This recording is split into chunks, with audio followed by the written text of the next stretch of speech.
So this is part 2 for our synthetic division.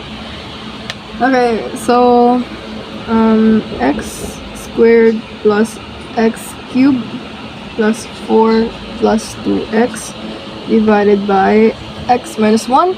So ano nga ba yung first rule natin? We need to identify if the powers, kung naka-arrange sila in descending powers. So in this case, example natin, for our dividend, hindi siya naka-arrange in descending powers. Kasi nga, dito si cube, di ba dapat dito siya?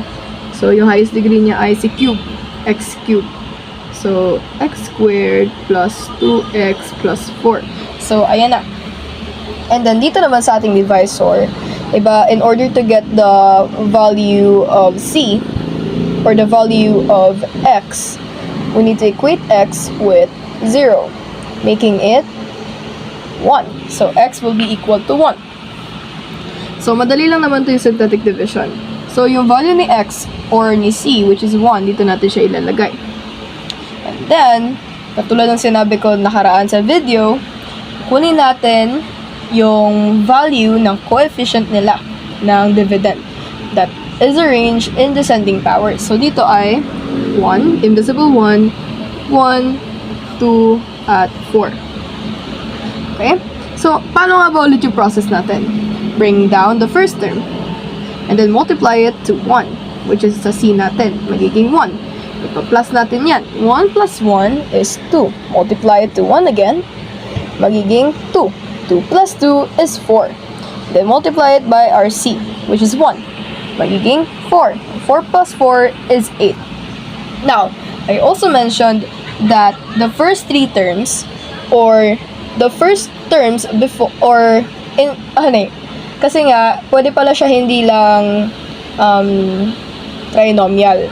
Pwede siya mas marami pa. So, in this case, yung titignan nyo na lang is yung pinaka-last term, yun yung remainder. And the following terms before that remainder is going to be the new quotient. Sila yung quotient. Okay? So, paano nga ba tayo mag-write again ng quotient natin when we are assigning our variables to our quotients? Remember that kung ano yung variable neto, naka-arrange na to, yan. No? Less 1 of the degree siya. Ibig sabihin, kung ito ay x cube, ang value ni 1, which bawal naman natin sulatin na ganyan, so x na lang. So, ibig sabihin, mas bababa siya ng isang degree, magiging 2. At kapag ito namang x squared, para ma-assignan si 2, magiging x yan, babawasan mo ng isa. And then, si 2x naman, diba, x lang. So, for 4, wala na siyang variable kasi, diba, wala na, natanggal na siya. So, this will be our new, or this will be our new, no, this will be our quotient. Ngayon, hindi pa to tapos. Since, yung ating mayroon tayong remainder kasi, magiging final answer lang to kapag ito ay 0. Though, it's not 0 in this case. So, ang gagawin natin ay, isulat natin siya in this form. Okay? So, write the quotient. And then, plus 8 over our divisor. So, ito, operation na to, it depends kung ito ba ay positive or negative. Kunyari, kung ang ating remainder ay negative 8, ibig sabihin nito ay minus. But if it's positive naman, ganyan. Okay? Following that example, we also have 3x squared plus 5x plus 2 divided by x plus 1. Okay, so ano nga ba yung una natin gagawin? Check kung nasa descending powers ba siya. And I forgot to mention kanina if may missing terms. Paano nga ba natin matatagpuan or paano natin malalaman kung may missing terms again? Rewind ko muna. So kapag, for example, yan, tapos ang given ay 5x. So may missing term dyan. Ano missing term? X squared. And to actually, para ma-account mo yung missing term na yun, you need to have a placeholder in which you're just going to add a coefficient or the number 0 and then meron siyang variable na x squared. Ibig sabihin, if you were to rewrite this, magiging 3 plus 0x squared plus 5x. Ganyan lang siya.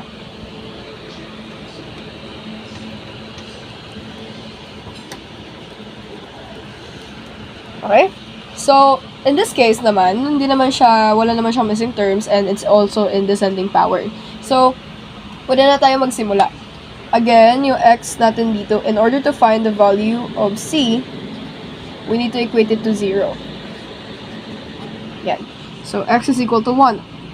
X is equal to negative 1 pala. Kasi positive to. Negative 1. So, negative 1 yung ating c dito. And then, we're going to write the coefficient ng dividend natin according to their order in descending powers. So, we have 3, 5, and 2. Okay. So, anong gagawin natin sa first term? Bring down. And then, multiply to our c. Magiging negative 3. We're going to plus. Positive 5 plus negative 3, it will be positive 2. And then, we're going to also multiply 2 to our c, which is negative 1. So, negative 2. So, positive 2 plus negative 2 will be 0. And since ang ating remainder ay 0, ang sagot lang natin ay ang quotient. So, in order to write our quotient again, para mag-assign ng variable sa kanila, dapat ay less than 1 degrees dito sa ating dividend. So, if x squared yung 3x squared dito sa dividend, ibig sabihin yung 3 natin ay x lang. At kapag yung 5x dito sa dividend ay isang x lang, ibig sabihin dito naman sa ating quotient ay wala ng x. So, yan na yung sagot natin. Our last example naman, madali lang to. 5x cubed plus x plus 2 divided by x plus 1. Diba? Puro x plus 1 tayo. Okay, so ano napapansin nyo dyan? First rule is to identify if it's in descending powers. And check if kung may mga missing terms. May missing terms ba? Yes. Pakisagot nga kung ano yung missing term. Yes! Yung x squared natin. Okay, so anong gagawin natin po may missing term? We will put a placeholder. Yan. Alright. Okay. So, ngayon, hanapin naman natin yung value ni x. So, equate lang natin siya kay 0. Negative 1. Negative 1 ulit. Diba? Yung kayo pahirapan. Okay. So, again, susulat natin yung mga coefficient according to the order of descending powers. So, we have 5. Of course, include dyan si 0. Kahit na 0 yan, include mo yan. And 2. So, unang term, bring down lang natin and then multiply it to our c or our x. Magiging negative 5. 0 plus negative 5 will be negative 5 times negative 1 will be 5. 1 plus 5 will be 6. And then, we multiply it again by our x. Magiging negative 6. Wow. And then, 2 plus negative 6 will be negative 4. So, as I said na yung mga numbers before the last term or our remainder, which is negative 4, sila yung magiging quotient natin. So, in order to assign variables to our quotient, dapat ay they are less than